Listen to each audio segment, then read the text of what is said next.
Discuss কৰিম আজি Gemini বা মিথুন ৰাশিৰ বিষয়ে। মিথুন ৰাশি আমাৰ ৰাশি চক্ৰৰ তৃতীয় ৰাশি হয়। বুধ ইয়াৰ অধিপতি গ্ৰহ হয় আৰু ইয়াৰ তত্ত্ব হৈছে এয়াৰ তত্ত্ব। এয়াৰ মানে বায়ু তত্ত্ব ৰাশি হয়।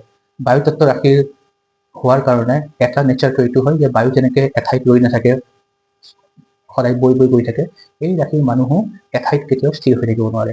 আপুনি চাব, এটা গ্ৰুপত যদি আপুনি মানে এটা ল'ৰা ছোৱালী গ্ৰুপ যদি আপুনি চায়, তাত যোনজন ল'ৰা বা ছোৱালী চবতকৈ বেছি দৌৰা দৌৰি কৰি থাকিব, চবৰে লগত কথা পাতিব, চবৰে লগত ইণ্টাৰেকশ্যন কৰিব, কিবা এটা প্ৰগ্ৰাম অৰ্গেনাইজ কৰিলে চবতকৈ বেছি দৌৰ ভাগ কৰা কামটো যিজনে কৰে সেইজন জেমিনাই হোৱাৰ চান্স বেছি থাকে। গতিকে নেচাৰটো এনেকুৱা হয়।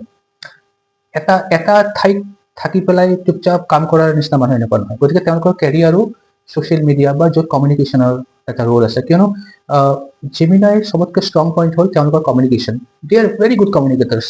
আৰু সেইকাৰণে তেওঁলোক ছ'চিয়েল মিডিয়া হওক বা এণ্টাৰটেইনমেণ্ট ইণ্ডাষ্ট্ৰী হওক, ইভেন জাৰ্নেলিজিমত, কাৰণ জাৰ্নেলিজিমতো নন ষ্টপ আপুনি কথা কৈ থাকিব লাগিব। গতিকে য'তেই কথা কোৱা বা কমিউনিকেশ্যনৰ ৰোল প্ৰিডমিনেণ্ট হয়, তেনেকুৱা প্ৰফেশ্যনবোৰত জেমিনাইয়ে উন্নতি লাভ কৰে।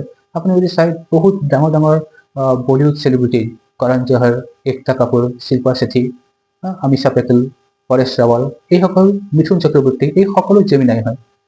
ফৰেন বা হলিউডৰ ষ্টাৰ আপুনি এঞ্জেলিনা জলি, মাৰ্লিন মনৰো, জনি ডেপ, এই সকলোবোৰ আপোনাৰ জেমিনাই হয়। গতিকে জেমিনাইৰ কাৰণে এইটো এটা খুব ভাল ফিল্ড হয়, তেওঁলোকে ইয়াতে এক্সেল কৰিব পাৰে। লাভ লাইফৰ বিষয়ে ক'ব গ'লে, জেমিনাই সকলে বিচাৰে যে তেওঁৰ পাৰ্টনাৰো তেওঁলোকৰ নিচিনা হওক। তেওঁলোকৰ ৰিলেশ্যনশ্বিপটো বৰিং বা মনোটনি তেওঁলোকে একেবাৰে তেওঁলোকে পচন্দ নকৰে।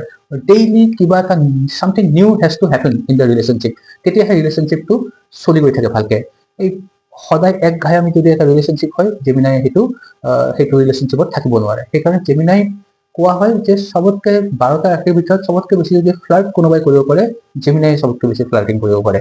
ফ্লাৰ্টিং কৰাত খুব ভাল, কিয়নো তেওঁলোকৰ লগত সকলো ৰাশি তিষ্ঠিব নোৱাৰে।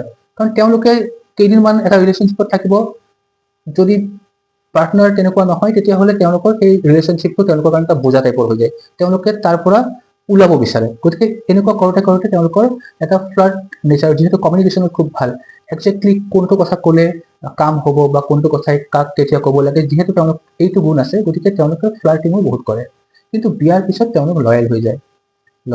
তেওঁলোকে খুব বেছি সহজে মানে প্ৰপ'জ তেওঁলোকে অতি সোনকালে কৰিব পাৰে, কিন্তু যেতিয়া বিয়াৰ কথা আহে, সেই কমিটমেণ্টটো দিবলৈ তেওঁলোকে বহুত টাইম লগায়, বহুতখিনি তেওঁলোকে চিন্তা ভাৱনা কৰে। আশা কৰোঁ কিছু কথা জানিব পাৰিলে। পুনৰ লগ পাম এটা বেলেগ ৰাশিৰ সৈতে।